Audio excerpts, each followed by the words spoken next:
Are we all live here? I think we're live. At least I think we're live. Let me check your... Yep, we're live. Hey, everybody, it's you, Master 88 here. It's been a little while since you all have seen me. A lot of personal stuff is going on in my life. A whole bunch is going on.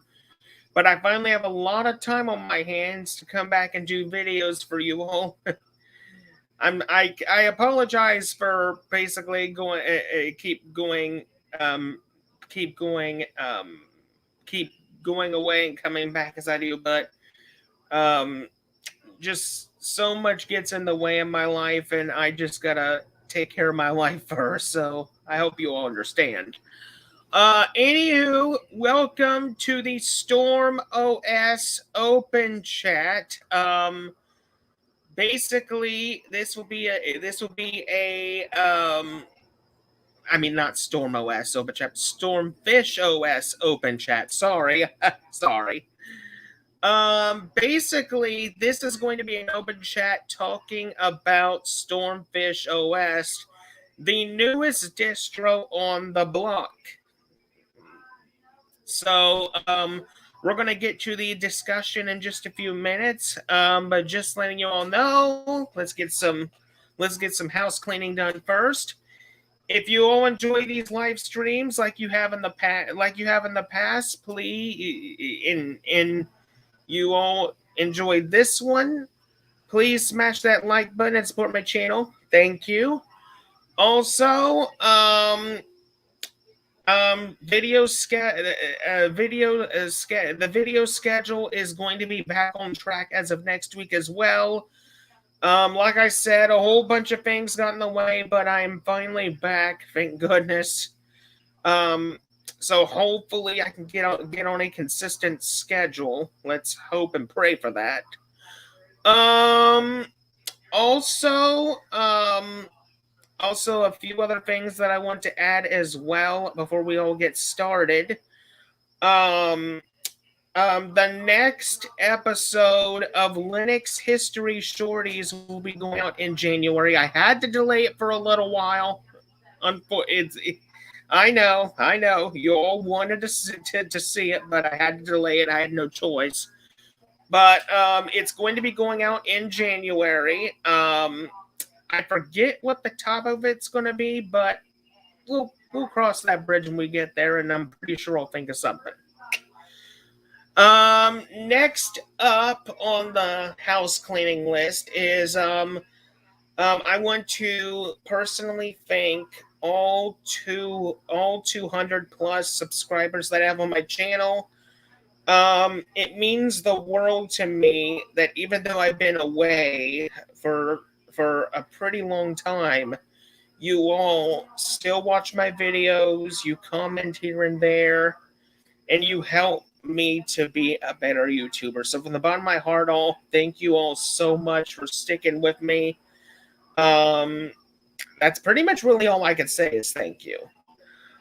And the final thing that I want to on the house cleaning list that I want to get done is I just want to let you all know that this final thing has to do with StormfishOS, which is what we're going to be talking about in a bit. I have pretty much been blessed and honored to be part of a very tight-knit community that was started. Hold on just a minute, people.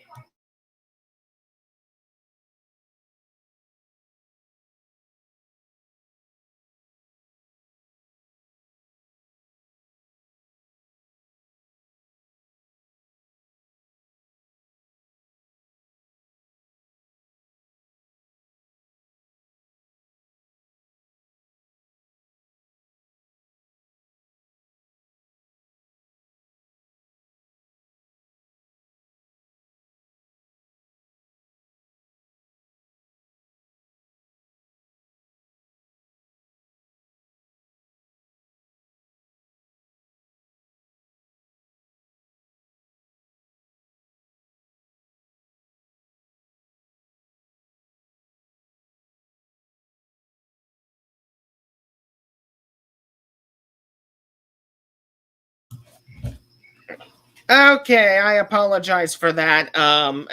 Something spilt in the other room, so I had to help clean up. Anywho, as I was saying, the last thing on the house cleaning list has to do with StormfishOS, which is what we're going to be reviewing in just a few minutes.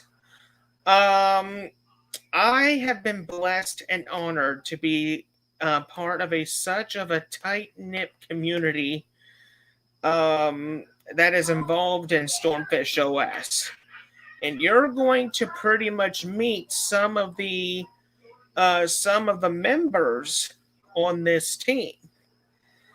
And one of the members that happens to be on the StormfishOS team is me. Yep, I am part of the team. I'm not a developer. I'm just saying that right now. I am not the person who made this. You'll be meeting the developer very shortly.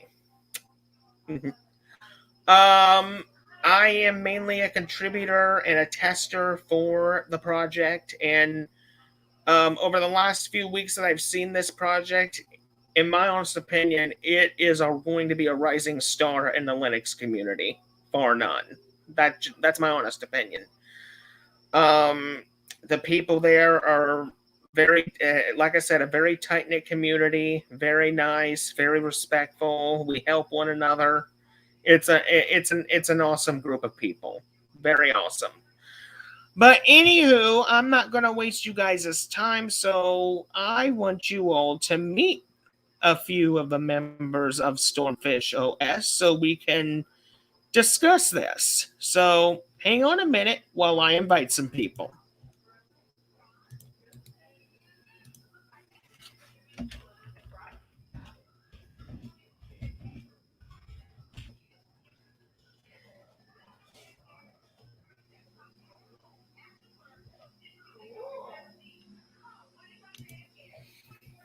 Hey, Leviticus.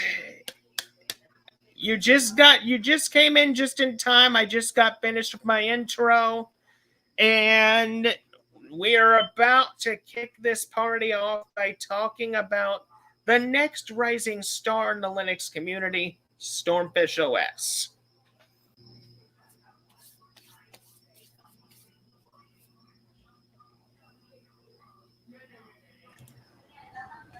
Hello. Hey, Ricky. Hey, Al. How's it going? Oh, doing good. I just got done with my intro, and since I have the two main developers here, we might as well get started with this. So, everybody, what you see before you is myself, Seeker, and Ben, three of the main people who are operating StormfishOS. So, for those of you who don't know what StormfishOS is, I'm going to let the main developer tell you about it himself. So, Seeker, I'm going to mute my mic. The floor is yours. All right, thank you. Basically, Stormfish has a little bit of a history. The name Stormfish came from two variants: StormOS, which was developed by Ben, and Fishman Loves Linux, or also Fishman. He essentially had a 2007 laptop that wouldn't find his wireless, and with that, actually, Seeker, it was his Ethernet. It was his Ethernet. You're right. Thanks. But KDE Neon was the first one to pick it up. And with that, I said, let me do something nice for the guys. So I started researching how to develop or how to respin KDE Neon and add several packages that I know he likes. And that's where it started. And it started growing from there. And I said, hey, let's do an Office edition. Let's do a gaming edition. And then eventually we found a way to do XFCE as a mini Ubuntu, and we started from there. So right now we have a total of about 5 different distros: 2 XFCEs, a normal regular core edition, and a gaming edition. Right. And with the KDE Neon, we have a gaming edition, and we have an office edition and a core edition. So And hopefully soon one of us will be starting an Arch version of it, but that's still in the works. We have not prepped that yet. Yeah. So we'll have a StormfishOS Arch edition soon. Shoot. I think Ricky froze. Did Ricky freeze? No, my connection just went nuts. Anyway, like I said, hopefully soon we will have an Arch version, but that's still a what if right now. Yeah, we still have to discuss the details of the whole thing. Yes. So what else? We went under the hood. We discovered a lot of little tools that we can add, some thanks to Ricky and some of the research I put into it. And we discovered we added like 3 things. We did we cut the swappiness down to 10, which helps the RAM and effect. And we added CFS Zen, which is a rescheduler for the CPU, and we added preload.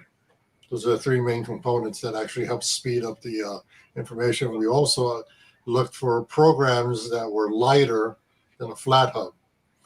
Yes. And we added some of those features into it. So we're still looking for a few more people that would help test out some of the ISOs and give some feedback. So if you know if you have experience on being able to put on some metal and test it out, we'd greatly appreciate it. Yes, because unfortunately, right now it's just Ricky, Fishman, me, and you, Seeker, all testing it, and we need more people to contribute to understand what all machines it works on, things like that. Yeah. I mean, I can only test it so much on known boxes. I have known boxes. I have virtual box and I have VM. Virtual box, yeah. So I can only test it so much. Hang on. So Connection's acting up. I'm going to jump over to my other computer.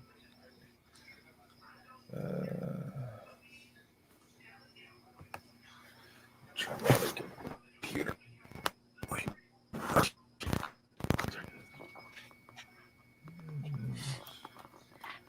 I don't know if Ricky's still able to hear me. No, I apologize, people. We seem to be having some technical difficulties here. Okay. So we start over, or what did you want to do? No. We can keep going. All right. That'll be back. He's copying on another computer. Okay. So basically, my question in the meantime to you, Seeker, is when this whole project came about, was it like something you would have expected it to be by any chance? I didn't expect it to actually grow in popularity. We have over, sorry about the noise. We have over about 300 to 400 downloads within 2 weeks. I have to thank eBuzz, OTB for doing reviews. For the product itself, the earlier Stormfish KDE Neon editions. I do greatly appreciate both of those gentlemen. And it just turned out that it became, I don't know how popular it became, but it's considered a rogue distro for some odd reason. But in reality, it's just a custom respin. You know, we acquired the rights from KDE Neon's developers to go ahead and do what we want. That's what we were seeking. We wanted to pay our respects. So Fishman reached out to them. He got the okay. So that's why, for that reason, it went down for a little while, then we brought it back up. You know, for the Ubuntu, we're using an Ubuntu Mini for XFCE. No branding out there at all. It's just an Ubuntu Mini.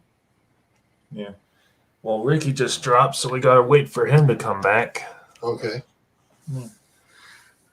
But yeah, we've had a very successful. We still keep improving it every so often. Yes. I mean, you know, shock a lot of the people that say, "There's another version already the next day." Yeah, I mean, that's just one of the things with these respins is that, you know, you have to keep on top of it or else it's going to plummet. Yeah. Yeah, I think mean, Ricky, you it know, has to with the be. mild thing, I mean, Mhm. it hasn't been updated that frequently, but I still, you know, do like occasional, you know, refreshes and things like that. But, Yeah, you know, Kib and I have a full-time job now and things like that. It's hard to do, you know, updates like that every now and again. yeah. So, I but yeah, actually, I try to update it. I want to give it a break and update every 2 or 3 weeks. He's moving to another computer. Ricky is. I was going to another machine. Okay. Yeah, I wanted to do another update Mhm. to the equipment, just so that we can keep refreshing the build. But I'm probably going to give it a broad. We've done quite a bit. So right now we were Yeah. backing it up. We were backing it up and creating ISOs Almost every one day at week. this point. Yeah, so I'm going to take a little break Mm. and just Just give it, 3 you weeks know, or give more. it time to mature and whatnot. Yeah, yeah, I mean, you know, I think at this point we've really put it out enough to where, you know, it's decent. We've got all the packages we need, that sort of thing. yeah. So now it's fine. Now it's your turn. I didn't know you made a decision yet, or you're still working on that decision. Well, I've decided that yeah, we can have an Arch version, and hopefully sometime tomorrow I will have the ability to start on that. So So you have the logos and all that. Yeah. yeah, because what I can do is I can just pull those from yours and just do that. Now I was wondering. I mean, I hosted on SourceForge, but I was always thinking about doing it on a GitLab or GitHub. I know that the GitLab allows up to 10 gigs, but Yeah. Well, as long as I would say just post the config files up there. Don't post the ISO. So that way, you know, if people want to, you know, check out our stuff, you know, we can have it up there. Or for those who want to make their own versions, you know, things like that. I have a slew of scripts that I wrote a while back. That's why That's why you have on the Stormfish KDE version.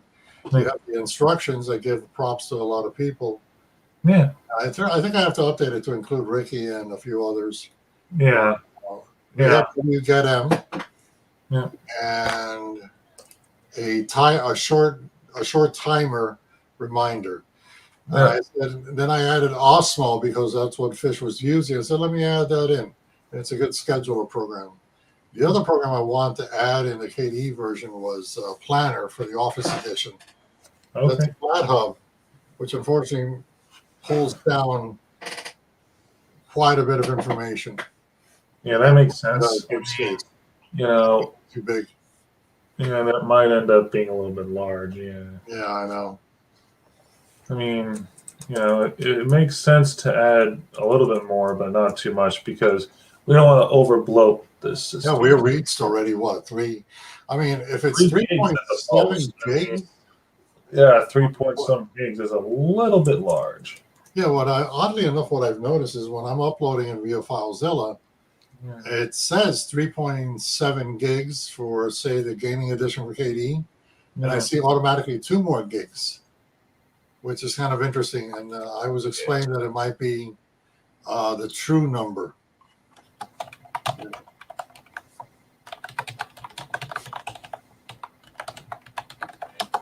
Yeah. I mean, that makes sense. I mean, 3.7 gigs is kind of pushing it, not gonna lie. Yeah, I know. I like, well, when we discovered something that we should have seen, speaking of evil, that's Leviticus there. Leviticus actually helped out quite a bit. I have to admit, yes, he's one of those that helped out quite a bit. Gotcha. He gave us the template for it. Yeah, he gave us the template ISO. He was a very good contributor. Yeah, and to this day, he's, you know, whenever we try to brainstorm, like the idea for the gaming edition, we were brainstorming what was going on, because that's why we left the wine out, in case everybody looks at the gaming edition. We have Steam in there. We have the Wine PPAs. Right. We have Lutris, but we didn't add Wine because apparently Wine somehow crashed the build. Will crash the build, saying that it was interrupted for some odd reason. Yes. So people, if you download our system and try to rebuild it in your way, do not include Wine in the build, because if you do, it will likely crash your build program, Wolfland Builder. Yeah. And it will not work. So can anybody hear me? Yeah, we can hear you, Ricky. Yes. Okay, I severely apologize for that, folks. The live stream on my computer was not connecting very well, so I had to transport the live stream to my Mac. So we're still live, people. Okay. Just I had to go to another computer because we were having technical difficulties. Yeah, that's okay. So yeah, we held the line up until you. We held things up until you got there. So we're gonna try this again with a question I wanted to ask Seeker. So with basically StormfishOS, when it was starting out, did you expect it to get where it is now by any chance? Did I want to get what? I'm sorry. When StormfishOS was starting out, was it everything you expected it to be?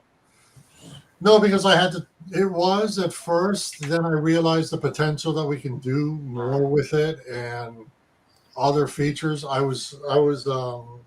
added my own twist of Samba, adding Samba and a few other items. WSTD for the Windows discovery of Linux onto a Windows computer, and I added a few other things. So I added some of those base programs in it first, systemctl, in other words, to activate them. Yeah. And Cups, of course, what happened with Cups was I thought I had activated them, and I believe I did, but when it came to the build, and after it installed, it didn't actually activate it. So I had to go back into it, reactivate it, and then rebuild it. Okay. The other question I wanted to ask was, and this is a question for both of you. Yeah. How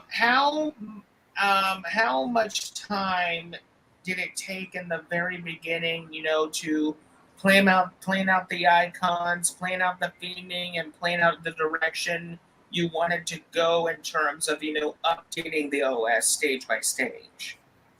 With Katie Neon, it went through several hours of looking for July, because Fish was a fanatic. He's a fan of the greenish color. Right. So we were looking for a stylish greenish color for Katie Neon, which we found. With XFCE, I said, let me see these. And then Razor 1981 is a fabulous young man. He did the artwork for the logo and the wallpaper. So that's what you see on XFCE. Not so much on KDE, but I will eventually add those in if people wanted it. I can always add it in. I thought I'd kind of separate the projects a little bit, make them somewhat different. With the same back end programs and everything, but just make it slightly different. Hey, Leviticus. And there's Leviticus. How are you, sir? Hello. Hey, how's it going? All right, dude. Yeah. So you were kind of a big influence on this project. Yes, he was. Yeah, still to this day, he still is. Now, the next question I have is for Leviticus here. So, when you came on board to the team, like what was the first things that when you saw the OS for the very first time, what were some ideas you first had about what the direction of StormfishOS needed to go to? Well, when he first did it, he based it off Ubuntu, which is fine. But when I had to let him know when he first did it, you can't use Ubuntu artwork because that's against OS. yes, it's against their terms of service. You can't use their artwork and everything. So what I did, I just went ahead, and I've done it a bunch of times before. I gave him a base ISO, just plain Ubuntu with XFCE with the builder included, and that way he'll have just a simple base with nothing of anybody else's artwork. That way he could start from a complete base of his own, and that way he have no issues with terms of service. Exactly. Yeah, I don't think that that XFCE Ubuntu one ever got out. No, I think I deleted it right just before. Mm-hmm. I wouldn't even took a chance to download it, I think. yeah. And that way, like Leviticus said, we had a base that we could work from, and it's been working that way ever since. So yeah, we've just been using that, and that's basically how this thing got to where it is today. Now, the next thing I want to cover is the very thing responsible for, and in my opinion, this is like the main component that makes StormfishOS very successful, and that is the Wolfland Builder. So, Seeker, if you would, for those who don't know, tell people what the Wolfland Builder is and what was like the origin of it. It's a remaster created originally with Pinguy. Wolfland Builder was a part of that original team. He remodified it for 2004 and I think some of the earlier editions. And also he's got another version for the 21, 04, and 010, and 2010, I believe. So, but we're sticking to 2004 because it's LTS. That's why. Yeah. But Wolfland Builder, I have his email, but I've never communicated with him. Yeah. It works great out of the box, but for the KD, we had to make some certain modifications to the build itself to make it work. Because what had happened was it would build a Ubiquity installer and then remove it. So we had to stop those. We had to stop that process and allow it. Yeah, exactly. Because I even tried my hand at building it a couple of times, and I noticed that what he was saying, like, it would crap out and just basically remove the builder itself from the system whenever it was done building. So it was like, okay, this isn't going to work. But for a strange reason, and under XFCE, it works just like a charm. Works perfectly on But with KDE, we were having all sorts of complications and stuff out of the box. But after Seeker made those changes, it was fine. And I've never seen what it came from Pinguy Builder or now Wolfland Builder do that before. And that was just like, what the crap? But what the heck? What the hey? But yeah, regardless, it would just not work properly in that regard. So we finally I was like, okay, this is a bit strange. So yeah, after that, it went fine. And Now, go ahead, Ricky. Now, that's pretty much Wolfland Builder right here. But what is Pinguy Builder though? Basically, it's the old version of Wolfland Builder that is no longer maintained, and it only works as far back as 19.04 and below. So it's basically Pinguy's version of Remaster Sys that he no longer maintains, and that guy has been inactive since 19.04, and basically you don't hear from that guy anymore. Yeah, I knew Anthony for a while. He is a good man. I miss the gentleman. I wish him all the best in life, but I haven't heard from him either. So. Yeah, I mean, Tony has been very inactive, and if you're wondering who he is, he's the PinGuy.os dev, and we haven't heard about that distro since the 10.04 and higher days. Yes, Mr. Yates. Feel free to send me a Gmail at any time, and I'll figure out my schedule and Whenever you're ready, Mr. Yates, we will do the interview. Yes. Because most people don't remember this, but a few months ago, I announced a interview show that was coming along the pipeline at some point. And the first interview I announced is with Matt Yates right there from Yates Networks. He's the first one. Yeah. I don't know who's going to be number 2, but that'll be sometime down the road. Yeah. But anywho, that's neither here or there. One other thing I do want to bring up about StormfishOS, and that is, I want to take a few minutes to talk about the gaming edition specifically. So, Okay. Everybody knows that Linux and gaming has its ups and downs, and it probably always will. But explain, Seeker, the idea of the gaming edition in full detail. Yeah. So the gaming edition has those packages that we've added to it, all except for wine. Yes. And it's just intended. I know for a fact that it's never going to be Windows, but it's our closest. It's our closest opportunity to try to get to allow people to game on Linux. Because I know there's a lot of people. There's a nice large community that want to continue trying to game on Linux and not giving up. So that's what we provided. Exactly. But at the same time, we also realize that even though we can come very close to rivaling Windows, Windows still has a good chunk of the market share when it comes to gaming. But for me, I felt that it's a great challenge to try to come close.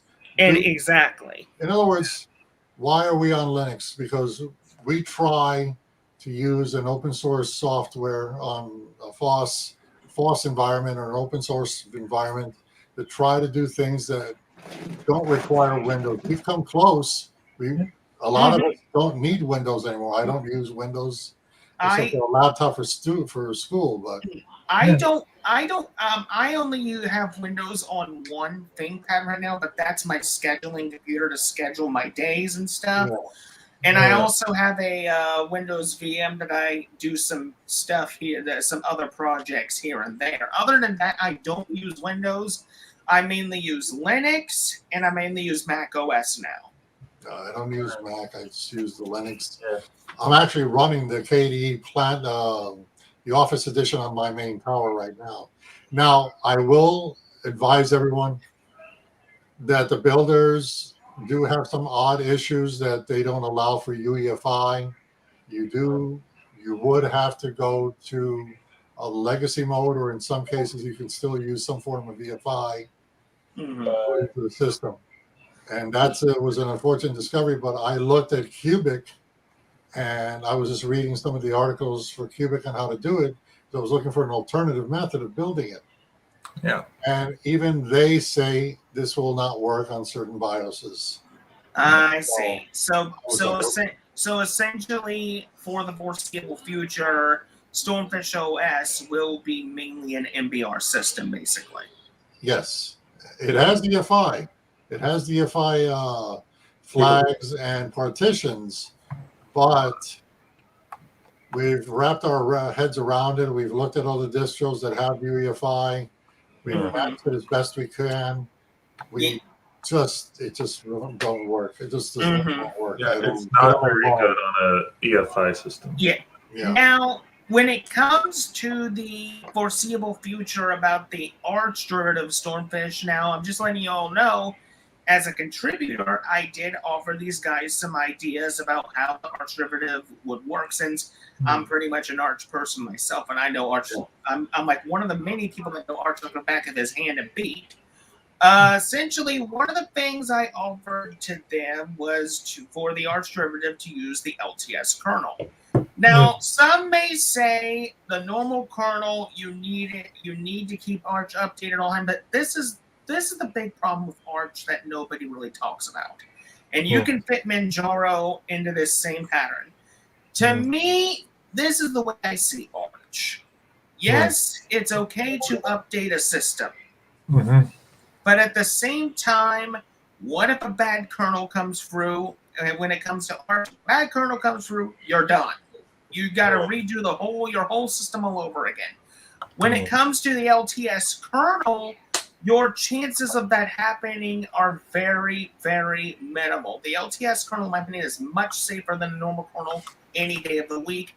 And plus, it slows down updates to where you have more freedom of, oh, I'll update the system like every 2 weeks, every 1 week, whenever.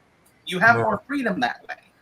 With an Ubuntu system, unfortunately, with how Canonical and Ubuntu work, you don't really have as much freedom to decide when you want to update. Yeah, that's true, Ricky. And in my experience, I have tried to the nth degree to basically saying that I've tried the LTS kernel on Arch by default. It just simply does not work when you respin it. You have to go with the long term with the base kernel, or else it will not work. Now, when it also comes to a bad kernel coming through, another kernel that can sort of minimize those risks is the Zen kernel, because I've had a lot of success with the Zen kernel, especially since the Zen kernel has special modules that can work to help increase the quality of AMD and NVIDIA graphics cards. Yes. Now, you would have to go into Calamares and tell it in the Arch build to pick those kernels, and then you might be in luck. However, by default, you cannot ship it with anything but the mainline kernel. It just does not work that way. Exactly. Unless you're basically like one of those people that just simply, build Arch from the ground up without Calamares and just find Things some like other way. that. Or basically, like, build ISOs essentially the old-fashioned way. Yeah, Now, the problem with Arch is that there's no Ncurse's builder out there anymore, or installer. So you have to use Calamares on Arch, or you're not getting anywhere. Unless you want to write the installer yourself, which honestly I do not recommend. But I did do some research a long time ago, and I found out that in older versions of Arch, like 2010 and backwards, it used to have an Ncurse's installer long time ago. Yes, it did, but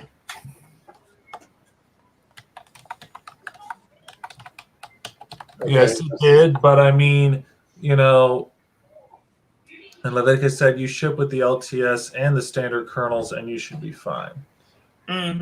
Which honestly I've never done. So if we do make an Arch version, I'm gonna have to get with him about that. Yeah.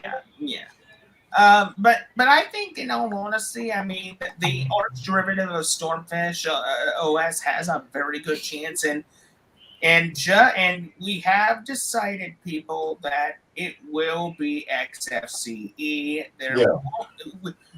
Because the thing about Arch and KDE is they don't really play nice with each other. I tried the KDE test environment many times on Arch. It crashes too much. It's buggy. The way Ubuntu does it is so much better, in my opinion. So XFCE is going to be the main environment for the Arch derivative. Now, the next thing I do want to talk about, Seeker, is I want to talk a little bit about the Office Edition for a minute. Okay. So, describe to people what the main purpose of the Office Edition is for. More for college students. It's designed for the slogan, the moniker for it is the everyday person. It's an operating system for the everyday person. With that, I had in mind to create a kind of like a more office environment related KDE. In other words, it has free Office in it. And I wanted to add Planner, which is a flat hub that I saw on someone's review. Some of the best elementary apps, which this AIM elementary app is in the FlatHub repository. So I want to add that. I have added Osmo, PDF Sam Basic, which is a merger splitter, free open source, and a few other of the tools. But it's basically intended for a person who's going to work kind of like a college person or a person who wants to work from their home in an office environment somewhat. Okay, so like say for example, Seeker, like say a doctor's office, a college, or a hospital is using StormfishOS, you know, for scheduling, planning, inventory, that type of stuff. Yeah. Has an Excel variant, has a Word variant, has a PowerPoint variant also. I chose FreeOffice because it seemed closest to the look of it. I know there's only Office and a few others like LibreOffice. I mean, I could have added just 3 of those models, but I said, you know what, FreeOffice seemed rather more interesting, and I just enjoyed it more. And plus, FreeOffice, unlike LibreOffice, I mean, as much as I love LibreOffice and everything, FreeOffice and a couple of these other more proprietary derivatives, they have better compatibility with Microsoft Office documents. LibreOffice is getting there, but it's not quite there yet. Yeah, True, you're right. that is true. I mean, they support Doc and Excel and PPT, PowerPoints. So yeah. Now, on to the next subject at hand is the discussion of snaps and flat packs. okay. So the big question here, Yeah. and why don't we just get this question out of the way? This we know more. What is the actual difference between a snap and a flat pack? Canonical versus Red Hat. Yep. Yeah, that's the primary difference. Flat hubs, in my honest opinion, they're faster. I think I've streamed it on my own computer when I said, hey, check out Planner, and it loads up in less than a second. Now, I could be the modifications that I made to the computer, but it loads up instantly. Snaps, they take a while. They're all sandboxed, flat packs, and snaps are all sandboxed, but snaps take longer. They are trying to work on making it go as fast, but I don't know. Well, the thing is, I mean, Canonical has been saying they've been trying to work on making snaps faster for the last year or two now, and I have not seen any improvements at all. Nor have I mean, snaps are slow, laggy, and I mean, yes, they're nice to have, but they're huge, they're slow. I mean, it's just not very convenient. And plus, the one thing about snaps is when you install a snap, it has so many like components that happens during the installation. It pretty much does so much in the background, and sometimes it takes a long time for a snap to install, and you don't even know, even if it's installed, if the snap is going to work or not, because you don't know. Because the difference between seeing what a flat pack is doing and a snap is doing is simple to the point. And this is how I see it. When I see a snap install, I can't tell what the code is doing. I can't tell if it's airing out or anything. But with a flat pack, I can see what it's doing. Yes.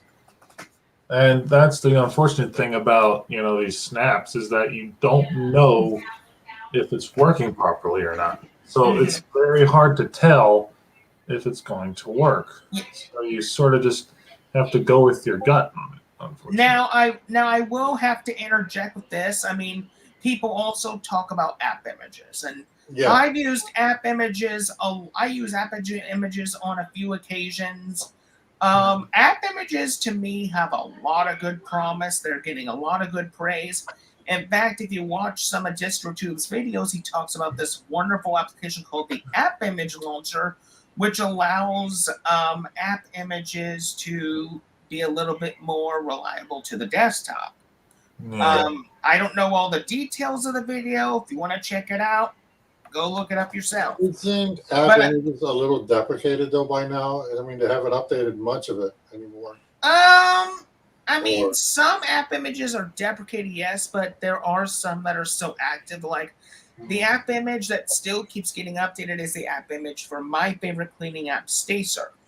Oh, all right. StayServe, for those who don't know, is pretty much the closest false alternative to CCleaner. CCleaner has been around for literally almost a decade. It's a pretty old app, but it still gets updated frequently. In my opinion, aside from BleachBit, and I know I'm talking about Windows for a second, but please bear with me. But CCleaner, in my opinion, is better because the one thing about CCleaner that BleachBit doesn't have. The thing is, BleachBit is a good cleaner. I'm not saying it's bad, but the one thing that CCleaner does a little better is CCleaner has built-in utilities to correctly and precisely get rid of registry errors. Mm-hmm. Now, the one thing I've been saying for so many years when it comes to Windows machines is the registry is the heart and the soul of the machine. If you can't keep your registry cleaned, poof, there goes your machine. Exactly, Ricky. I mean, anything can happen to the registry. I mean, like a virus can get in there, bad application data anything can happen to it. And that's why it's so important to keep the registry clean. Oh, yeah. But that's pretty much all I wanted to say on that topic. But I will say one thing about snaps and Flatpaks, though. I honestly like Flatpak better because I've had more success in Flatpak. And plus, new applications are being added to FlatHub all the time. Like say for example, if you're having trouble, and I'll just throw this out there. If somebody's having trouble with the app version of OBS Studio, they'll just simply go for the Flatpak version, which is most likely going to work better for them. Yes. Or if they're having trouble with the more native version of Spotify, they'll just go and either get a Flatpak of it, or maybe if they're lucky, somebody's made an app image and the app image will work most likely. But there are options out there when it comes to applications. But I think Flatpak is surpassed most of them because it's compact. There's not that many gigabytes in a Flatpak. Some Flatpaks I've seen are like really tiny even. Some have been updated with their runtimes that are gigabytes, 500 megabytes, 400 megabytes. And that's kind of like, oh, wow. Yeah. You know. Now, when it comes to StormfishOS, people usually ask when it comes to a team that's developing a distro, oh, what web browser are you going to use? Well, would you care to tell the audience the browser that we chose? We chose LibreWolf, which is a Flatpak, excuse me. Originally, we had Brave in there, but we started to, when it came to the XFCE, we wanted to streamline it even more, so we cut down on the size. So we removed Brave, removed several of the packages in favor of non-Flatpaks, like Simple Stream Recorder, and replacing a Blue Recorder. Yeah. And other items like that. Just streamline it, just so it'd be smaller, for the downloads. It'd make it easier for a download. And also not just that. The thing about LibreWolf that most people are pretty much fully aware of is it is a more privacy-focused web browser than Firefox is, because unfortunately, I'm just going to put this out there, since Mozilla obviously doesn't know exactly what privacy is. For some reason, they keep putting data collection stuff in the Firefox. I'm just saying right now, Firefox is pretty much compromised at this point, and LibreWolf is pretty much going to take over for it. Yeah. Yes, it is. I mean, I mean, at this point, it's compromised. I mean, Waterfox already got compromised because they were bought by that one company, System One. Anywho, LibreWolf is pretty much, in my opinion, a more private web browser. You can do everything in there that you can do on Firefox. That's all types of add-ons and stuff. And you can even look in the About config and just look at the under hood stuff and look at what the LibreWolf team has done. And before I get off top here, from the StormOS team, myself, Fish, Seeker, Leviticus, Ben, and everybody else, we want to extend a huge thanks to the LibreWolf team for making a great web browser that is focused on privacy. And not only that, a web browser that works really well for our distro. So thank you, LibreWolf team. Thank you very much. Yep. Thank you, guys. Thank you. Because if it wasn't for you guys, we wouldn't be here today. It's an add-on that we chose because of privacy. Yes, and we're both, all four of us and more, are very privacy eccentric. So if the more you guys keep it up, the happier we will be. Mm-hmm. Hello, Lamer. How you doing, buddy? Hey, Lamer. Hello, Lamer. Okay. Glad to see you here, man. All right. One other thing that it was one other question I wanted to ask. Aside from web browsers and applications and stuff, this is something that I think you and Ben, Ben and Leviticus, can go into full detail.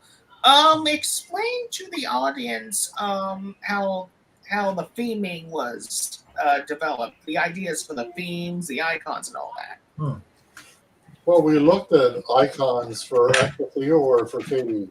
KDE was just something stylish, something that would work with most of all the other icon programs, all the programs that needed icons.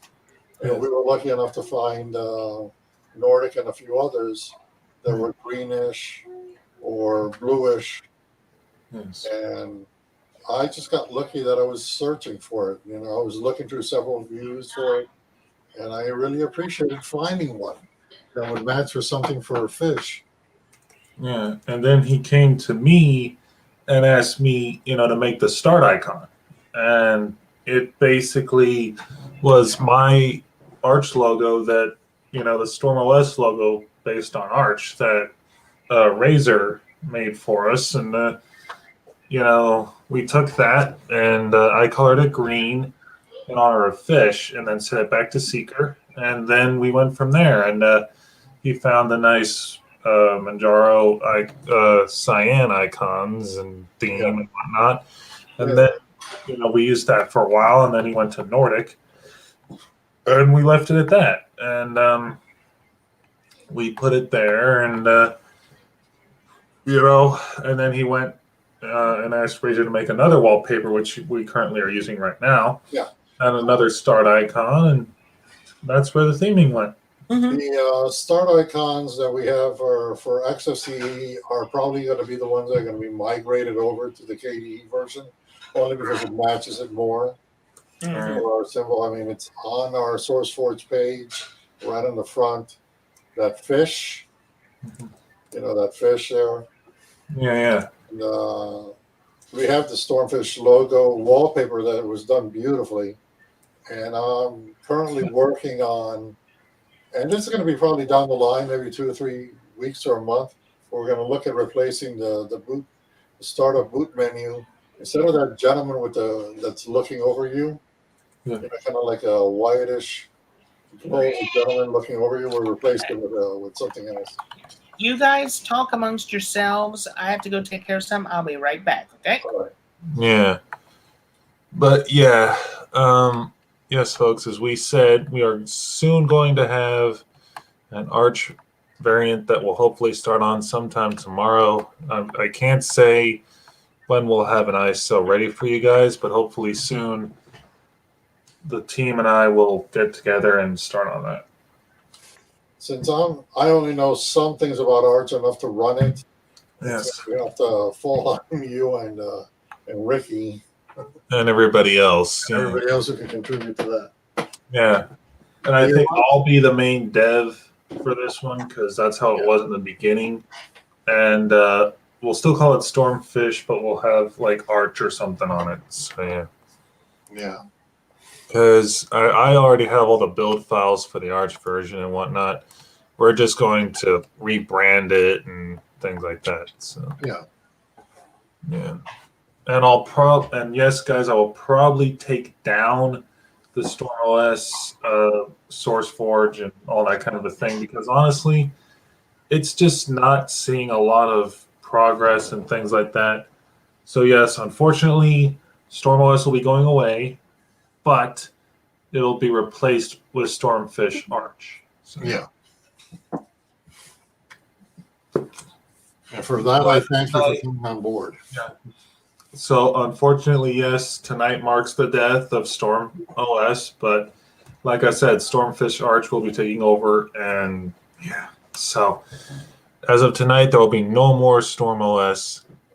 It's gone.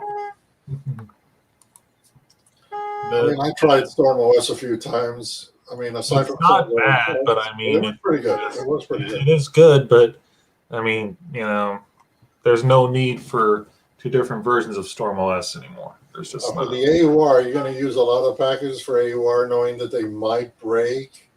Well, honestly, from now on, the only AUR package we're going to have is Calamari's, which we can just easily include in a local repo. We don't need the GitHub anymore. Yeah. Okay. So we're probably just going to include that using the /op folder on the build system. Mm-hmm. So I think for the foreseeable future, we're not going to have a GitHub or a GitLab page where we pull it in from. We'll just include it in the. I know how to do it with Leviticus. We can just build that with make package. It's not hard. Yeah. I don't know how to do that.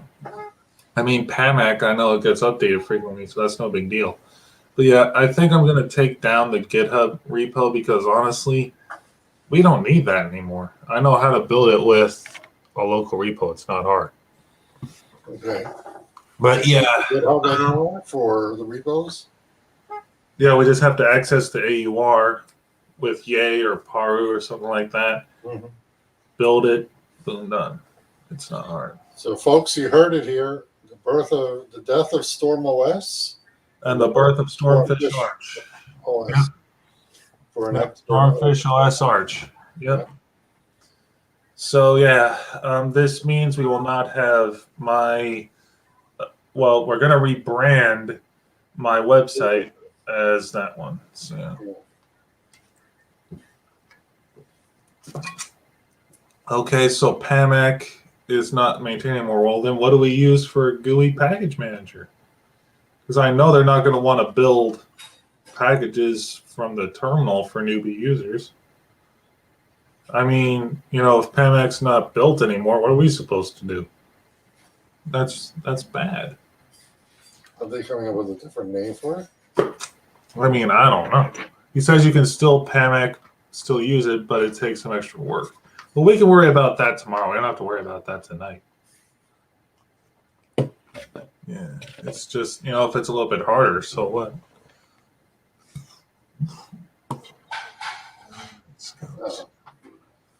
Yeah, I mean, if we can still use Pamac, I'm all for it. So. Are you guys just going to use we're not going to do a KDE derivative of Arch, right? Because we have enough. No. I mean, even Ricky says that's more pain than it's worth.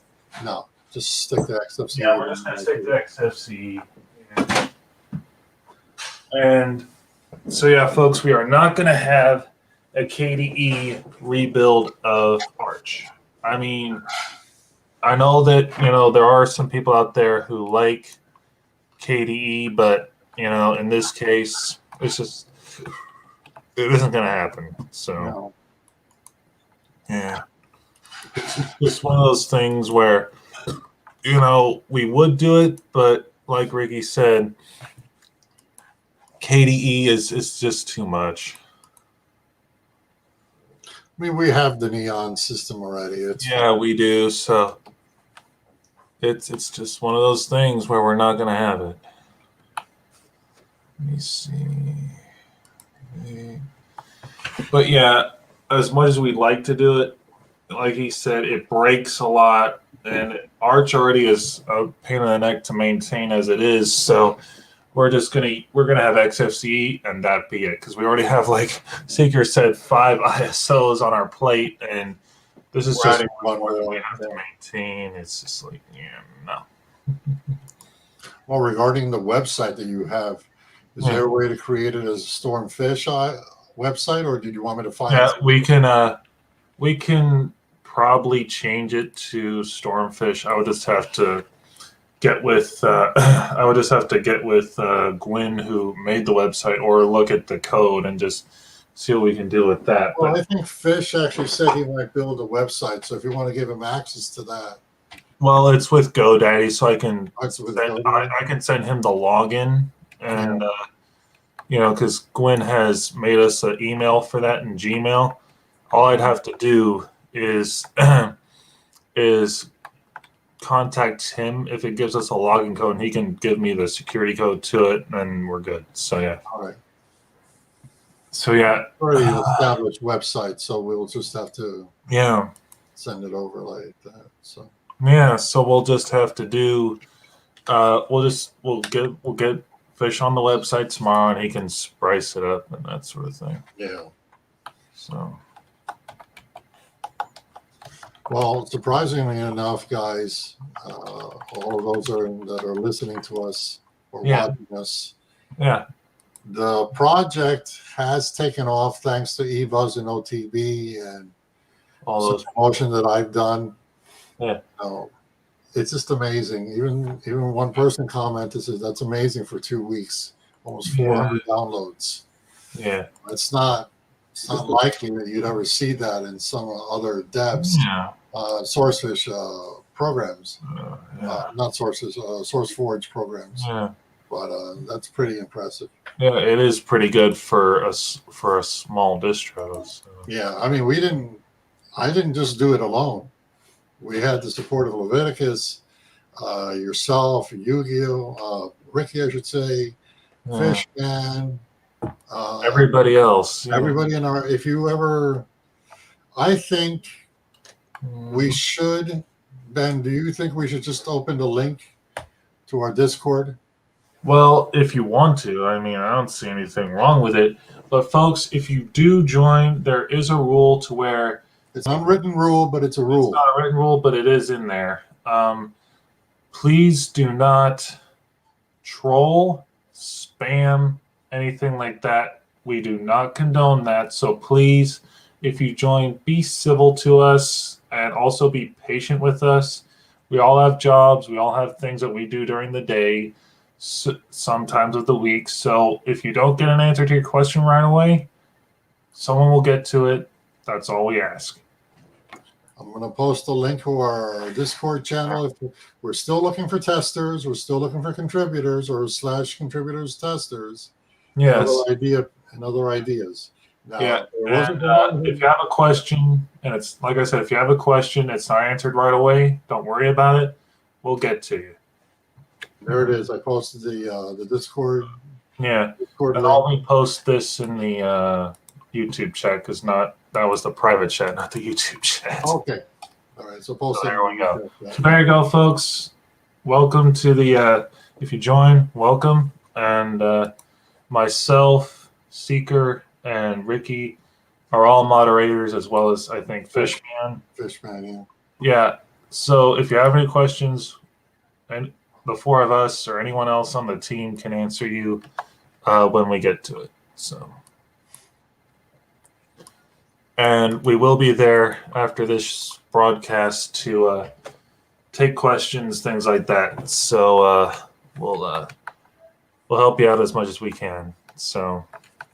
And if we need a special channel created, we have several channels. We have the StormfishOS project, Off Topics, a gaming channel, a Linux study room for those who want to continue studying Linux for their Linux Plus. We have that channel. We have the voice channels that are general, non-gaming, And I put that for a reason, because not everyone loves to Cares game. about that. Yeah. We have an off-topic, and we have a gaming channel and a Linux study room for voice Yes. or audio. Yes. Or, For voice-related tasks. And all that. So. But yeah, now we're just waiting for Ricky to come back so we can continue this little hangout thing. Because I mean, we've pretty much covered, everything on the list. So we pretty much just have to wait for him to come back to either close it out or present another topic, or we just continue rambling on. So. Now, to continue, we do need testers that can test it on older machines or live metal. Yes. Yes. Now, I would test it on this tower here, but I spent a good couple of hours or so building Gentoo on it, like a madman, and some guys helped me out with a script on it and that sort of thing. So I don't want to blow all that crap away. So yeah, I have Fish's laptop that I'm donating to him. I mean, it works fine. The XFCE edition, it works fine. Yeah, exactly. So. Exactly. So we need to get that to him as soon as possible. So. Yeah, I'm waiting for a little bit of extra money before I send it over to him. Yeah, that's fine. But I won't have a testing machine. That's the only problem. Well, I'd help their Seeker if I could, but there's many different reasons behind that. Yeah, I know. Regardless, I mean, so once Fish has that Pro book off you, we will have another machine that he can test different things on. Oh yeah. So, yeah, who knows what Ricky's doing right now, but hopefully he'll be back soon. All right. He's going to have to condense this down a lot, though, in post-production. How does this work? He just streams it and then... He just streams it along and it publishes, but he should pull it down at the end and then...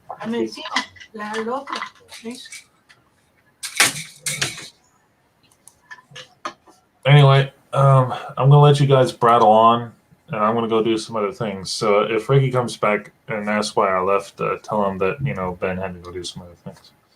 Yeah, that's fine. All right. Later, guys. Bye, Ben. So what's new, Leviticus? Just listening in the background. You've been a massive contributor, my friend. Thank you so much. It's not hard once you do it. I've done it a bunch of times. Yeah,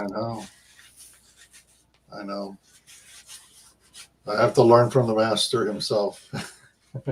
Oh, I'm no master. I messed up so many times, but a lot of the stuff you can't find. So a lot of it was just a bunch of trial and error. It was strange though, and I don't know in your MIDI how. No, guys, there was an issue, and I did post it on SourceForge, guys, of the XFCE not being able to connect wirelessly. It was able to connect wirelessly, but it had to go through loops and several loops to get it through, but it wasn't asking for the password. Now, strangely enough, we discovered the problem was a known keyring, known-keyring.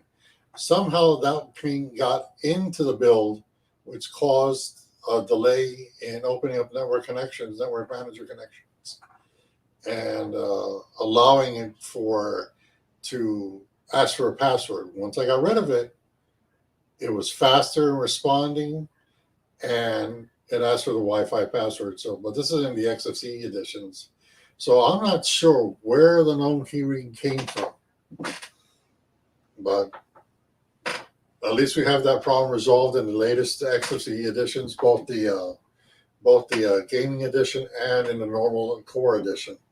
One is called the 8.1, which is the core, and the 8.2 for the gaming edition. We also figured out how to trim it down. Apparently, there were still some flat hubs or some flat packs runtimes that weren't necessary. When we removed that, we had in the normal XFCE edition, we were able to reduce it from 3 gigs down to 2.2 gigs from there we rebuilt. We started building on the gaming edition again. But that was a strange thing. That was rather strange. I had to look up the command how to do it because I'm not that familiar with using Flatpaks aside from installing it. I wasn't sure that there were leftovers that weren't being used. So that's one thing that we fixed, definitely. So as we continue building, we'll probably run into errors or issues, and we'll continue looking up how to remove those problems and building it and getting the product out to you guys.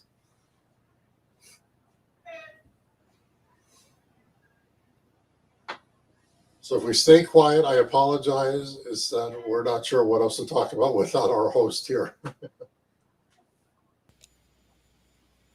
But if Leviticus, you want to talk about what other future projects you're working on? Well, I was working on a Pop! OS XFCE base lookalike, but my computer died that I had just bought. I just got the replacement in, and I've got everything back installed. So I've got all the configs. That's no problem. So that's something I'll move forward with when I do have the time. But I'm in no hurry to start on that until I know I can get it done to completion. Now, you said in your comment here in our chat here, you said that you had gotten UEFI built and fixed. Is that what happened? Oh, the base ISO that I gave you, it works with UEFI, but you have to do manual partitioning. Oh, what, like build a UEFI, flag it for ESP? Yes. Oh, okay. Interesting. Yeah. Yes, all the UEFI products, all the UEFI models and folders are there, but some strange reason it wasn't. It wouldn't work on automatic, I guess. It's probably a ubiquity configuration. That might be something to compare maybe to Ubuntu, Peppermint, something with the XFCE type base. Yeah. And then look and see. Linux Mint has a XFCE derivative. Yeah. Just got to look and see how we got to look at the right folders and look at if it's something we can copy and paste. But I looked at my build. UEFI is in there. The folder is inside the boot folder. Now, just letting everybody know, even though this distro has come really far, I want to stress this. This is still a work in progress. We're still working on a whole bunch of things. But as new updates come out, trust me, things are going to get better. Yes, they will. The biggest thing we're going to work on is that UEFI. I've got to rebuild my system, which I'm not looking forward to it. I just need a machine. That's why I need testers and contributors who can test it on the UEFI. I mean, if you all want to be a contributor in any way, shape, or form, or if there's any developers out there willing to help us, please reach us in our Discord. I will put a link into the Discord in the chat here. This way you all can get to it. All right, thank you, Ricky. I mean, we all need the help we can get. I mean, just remember, everybody, even though we're working on this thing, we have lives of our own, and we're not always going to be around to help out when we can. This is why I'm stressing we need more people. We need more help. We've opened the lines for Discord for those who are members. Not members, but users of Stormfish, and we're trying to accommodate them as well if they want to have normal chats, conversations as well. Kind of like a public. It is public, but it's a more open, friendly community. But it just happens to be our StormfishOS project Discord as well.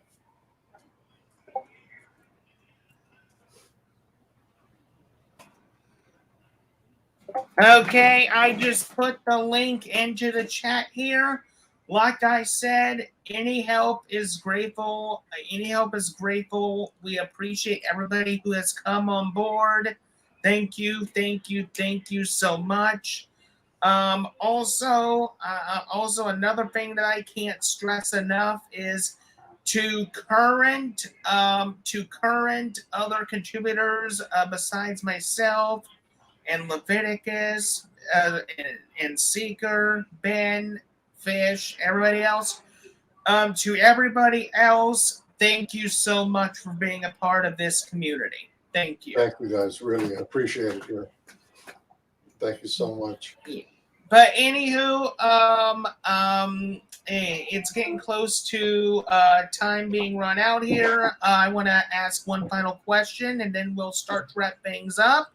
I appreciate everybody for coming on to this very important live stream. It's been, like I said, it's been a little while since I've done content on this channel, but let me assure you, things have been rocky over time, but I'm going to do the best I can to bring you content on my normal schedule, Tuesdays and Thursdays. Just putting it out there. But anywho, the final question for this open chat is to both of you. Between January and April, between that time period to the next Ubuntu release, the next LTS, what do you both think the future of StormOS is going to be when it basically goes out and basically goes up against all these other distros? Your thoughts, StormOS or Stormfish? Stormfish, I meant, sorry. That's all right. You're thinking of Ben. Ben, by the way, just a quick note. He officially announced he's taking the GitHub down. He is stopping that and moving it over to Stormfish. So Exactly. he announced it, yeah. We don't have a builder for the 2204 yet. I don't think anybody does. We'll see how that happens. We'll see what happens with that. If we can find a builder, if not, either a builder, or maybe if Canonical is nice enough, they'll release an upgrade path. Maybe, who knows? Yeah. But once the next build is out, it's going to be uncertain what happens to StormfishOS people. I mean, right now, if we're going to have problems finding a builder for the next LTS, we may not have a choice but to stick with the current build for a little while longer until we can sort this out. Isn't it continued all the way to 2025 support? 20.04 goes into 2023, I believe. So there's two more years. That's fine. We'll keep going. We'll do tests on the 2004. If it works, great. If it doesn't, we're sticking around for 2 more years until there's a development in the build file. Then we can continue using it. We'll test it out, and then we'll transition everything over to a 2204. Do you have any thoughts on this, Leviticus? Until the base system comes out for 2204, there probably is not going to be any kind of information on the builder that's going to be available. There's 2 products that could be used. Cubic could be used to take the current ISO and then rebuild it into the new current the new upcoming LTS. And then there's also it's a Debian package that's used to build Debian, but it also works in Ubuntu, all the Ubuntus, and that's called Live Build. That is a possibility, and it works similar to Archer ISO, but essentially it will build your ISO, and then you can configure it to what your needs are. All right. So we have to look at that too. Yeah. Okay. I thank you for that input, gentlemen. It is time for us to wrap up, people. I know this is a short open chat this evening, but a lot of us have a lot of other things to do. I wish I could have more time, but unfortunately, that's not the case. But maybe next time around. I think the entire StormfishOS team, including myself, for taking our time in order to come up with this important live stream for you all. We need to get our OS out there. We need to get the word out. Like I said before, if anybody wants to contribute to the OS, the Discord is in the live chat here.